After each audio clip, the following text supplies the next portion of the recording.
और को दे दिया गया है। सवाल ये कि क्या के पाठक नाराज होकर दिल्ली गए हैं? ये सवाल सभी के जहन में उठ रहा है और सवाल उठने के पीछे की वजह भी है। पूरे बिहार में स्कूलों का इंस्पेक्शन जो है, अगर किसी की तरफ से किया जा रहा था, वो एकमात्र अधिकारी थे जिनकी तरफ से ये किया जा रहा था, के पाठक। उनकी तरफ से आमूलचूल परिवर्तन जो है स्कूलों के अंदर किया जा रहा था और उसका असर भी दिख रहा है। स्कूलों को सुधारने की दिशा में लगातार वो काम कर रहे थे।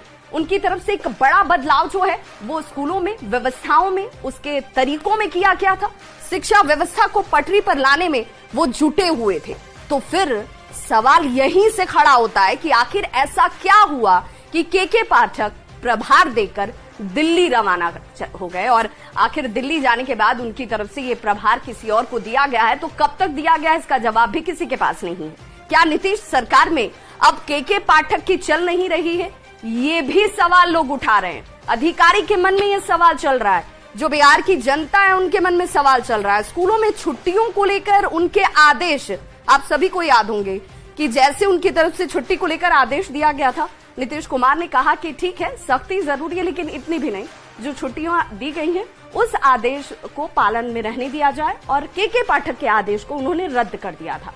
नीतीश के पाठक को निर्देश दिए जाना, छुट्टियों में कटौती के आदेश को सीधे तौर पर यह कह देना कि जो आदेश आपकी तरफ से दिए गए हैं उसे वापस ले लीजिए, ये भी एक बड़ी वजह मानी जा रही है। के पाठक के खिलाफ भी शिक्षकों के अंदर भारी आक्रोश और गुस्सा जो है वो साफ तौर पर नजर आया था।